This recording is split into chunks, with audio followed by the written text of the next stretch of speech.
When you look at Clemson, you see a team that's reloading, but also retaining a lot of players.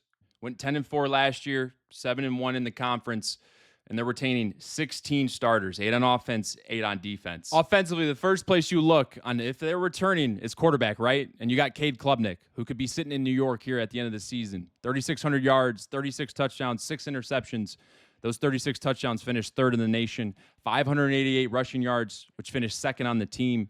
And he finished 10th in the country in passing yards with 3,642. You return 4 out of your 5 starters on the offensive line. Now, here's where I think one of your biggest losses is for Clemson. You lose running back Phil Maffa, your leading rusher, but you retain Adam Randall, who is a running back converted from receiver, 6'2", 225-pound Punisher.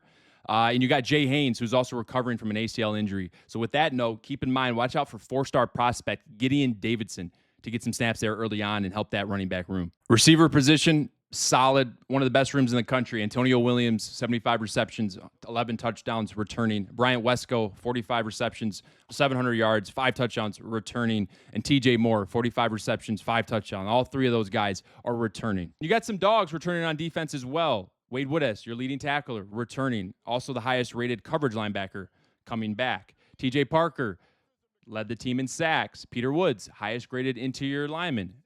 Cornerback duo Ashton Hampton and Avion Terrell led the team with 10 PBUs. Terrell did, and Ashton Hampton led with the coverage grade of 78. Khalil Barnes led the team in interceptions at the safety position. And as a nice little buffer, you pick up Purdue defensive end Will Helt to accompany TJ Parker on the opposite edge. In Brian Kelly's third year, LSU went 9-4 last year with a conference record of 5-3, with a seat outside looking in on the college football playoffs. What's their outlook on 2025? We all know it starts with the quarterback position, and they are returning a gunslinger in Garrett Nussmeier, who ranked 5th last year in passing yards with 4,043. His 29 touchdowns were 10th best in the nation. He did have 12 picks to go along with that. He also averaged about 311 yards per game, and his 525 pass attempts ranked 2nd nationally out of all quarterbacks.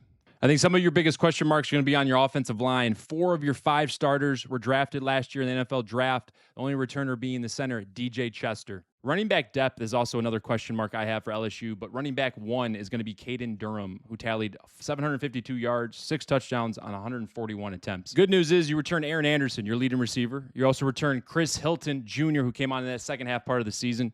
And you also pick up Kentucky transfer Barian Brown, slot shifty receiver, and OU ex-receiver, big body, Nick Anderson. Defensively, you get some nice pickups in the portal and Jack Pryburn from Florida, Patrick Rayton, defensive end from Florida State. You also return your leading tackler in Whit Weeks and your top corner in Ashton Stamps. I'm going to roll with the Clemson Tigers to win this one and cover, sitting at 2.5-point favorites. Who do you guys like?